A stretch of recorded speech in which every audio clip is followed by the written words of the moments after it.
Hello, and welcome to a video about running generic campaigns or custom campaigns in the Infinity the Campaign app. So, in these modes, it requires a DM and a player.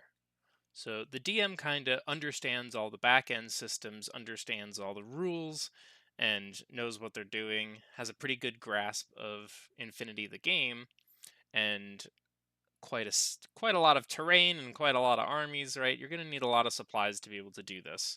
So now a custom campaign is going to be running my unique sets of missions, and we'll get to that later. But I'm going to start by explaining how to run a generic campaign because everything I mention in a generic campaign is going to apply in running a custom campaign. So if you haven't watched my video on generic campaign, watch that first to get an idea of how that works, because now we're just going to dive into how to run it as the DM. So first you should ask your player what faction they want to play and get familiar with the faction's rules. So say your player wants to play as TAC, I would say get an understanding of how TAC is going to play just by reviewing their faction rules and thinking of what would be a good foil to tack, right? Is your campaign going to be internal Ariadne struggles? Is it going to be over mining rights? Or is it going to be something a little bit more simple?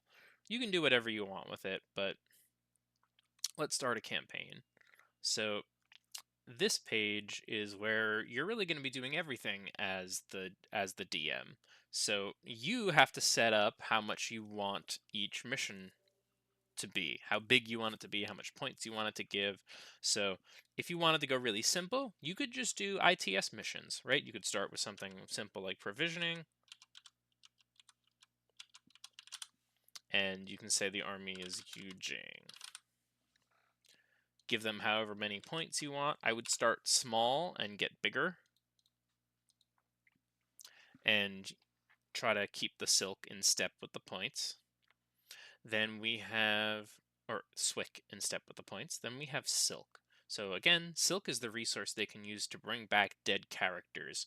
So you don't want to give them a lot of Silk because then it takes away all the consequences for troops dying, which is kind of interesting.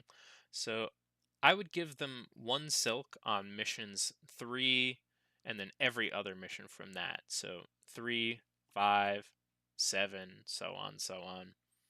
And same thing for command tokens. You don't want to give them too many command tokens, but if they're constantly running dry, then maybe you want to give them a couple more.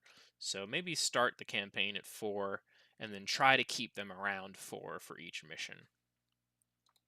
Troop slots, you can also decide how many troops you want to let them have on the mission. You know, if this is a 100-point mission, you might want to cap it at something like 6. But if it's a 400-point, maybe you let them go up to 20. So once this is all done, we can complete the briefing, and now the player can build their list. So we'll build a really simple list. I'm not even going to spend all my points just so we can get into it. A couple things for the DM here. There's this unlock button. If you click this and put in the code 1231, this will let you manually adjust all the players' resources. So if something goes off or you want to give them a little more, a little less, you can unlock it for them and tweak that, right? Maybe give them a couple more points, or they're like, hey, I can't afford this one thing. Can I just have 1 point? Okay, fine. Give them 1 point here. On this recruit screen, same thing. If you unlock it with the code 1231, you can adjust any trooper's recruits here. So, like, maybe you come up with a lore reason for them to get a big shipment of dynamos and you want to give them more recruits, right? You can unlock it here, give them more recruits, or maybe one of the punishments for failure is they lose all their recruits of a dynamo. You can do that too, and then lock it. Boom, all of them are gone. Once they play the mission, you've got all these setup stuff, which we've run over before. Here's the tax special rule and our gameplay reminders. So once we're in here, none of this is too crazy, but you'll see that we have these buttons here. Um, Reinforcements, this basically uses the Infinity Reinforcements rules for them to call in 100 points and 2 swicks of troopers, but this is going to cost them 5 victory points, and they can only do this once per campaign. So if they're just getting destroyed and having bad luck, maybe recommend that your player calls in reinforcements. Then they're going to have to open up the official Infinity Army app, and figure out 100 points of reinforcements. But reinforcements don't carry over, their deaths don't matter, so we don't need to track them here. This is just a kind of get out of jail free card for them. So once they have their 100 points, they throw down a drop pod and boom, deploy their troops.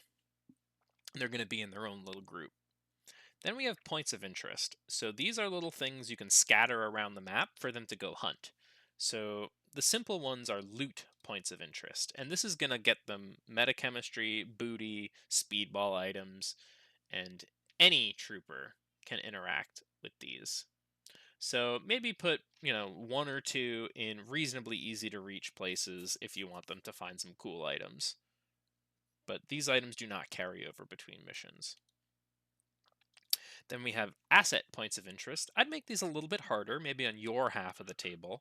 And this is going to be resources that the player can find. So points, Swick, command tokens, silk. And you can just roll it to figure out what resource they get.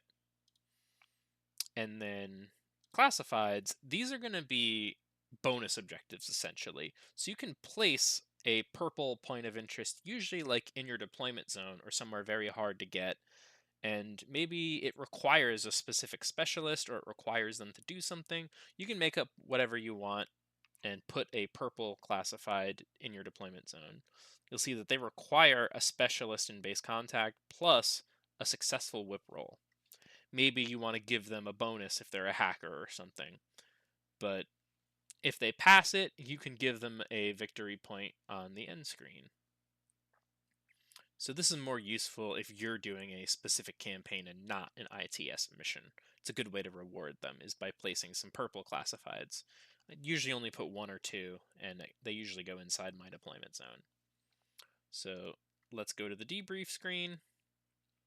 Here you can write some cool notes about what happened during the mission, yada yada yada, if the player has passed or failed this mission, and mark how many points you're going to give out. So if it's an ITS mission, these are going to cap at 10. And if you're doing your own mission, I would also recommend capping these at 10 and using the purple POI for your bonus. So maybe the primary objective was to kill a target, and the secondary objective was to sabotage something, and the tertiary objective was to, not die, right? So you can use all of these just as different little bonuses. You just have to tell the player what they are before you do it. Then we have combat zone. So the combat zone is a good way to represent whose territory this is, right? A neutral combat zone means no one really has the advantage here. So you can click on this to see the rules for each combat zone. Essentially what this means is what's going to happen to the unconscious troopers that are left behind on the battlefield. So if this is a friendly combat zone, right, all of your troopers are extracted in the state they're in. That kind of means you're fighting on home territory, right? You own this land and the enemy is intruding. So when the battle is over, medical services can rush in and pick up those unconscious bodies. They don't need to be saved, right? So it's easier for the player. Whereas a hostile combat zone is the inverse. This means you're intruding on enemy territory, and anybody left behind, right, unconscious left, is going to be killed. Ariadne has a special rule where unconscious troopers who are left behind have a chance to survive. So we can have the app roll for them. Oops, they're dead. Or we can roll a Phys -6 check ourselves and, say if we passed or say if we failed, to represent the trooper kind of dragging their lifeless body, or near lifeless body, out of the wilderness and refusing to die.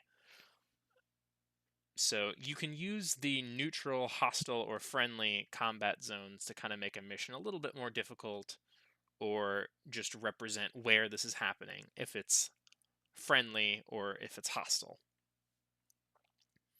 So this end campaign button is going to finish the campaign, bring you to the victory screen, give you a little summary of everything, show you how many victory points you've accomplished, and end it there. But this was our first one, so let's continue the campaign. Now we're back on our home screen, and we can click this to start a new mission, and this will open up the mission briefing again.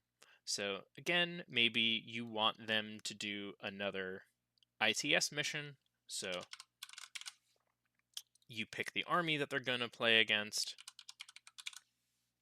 and you can give them points. Now, I would look at their points that they had at the end of the mission to get a good idea of how much you want to give them.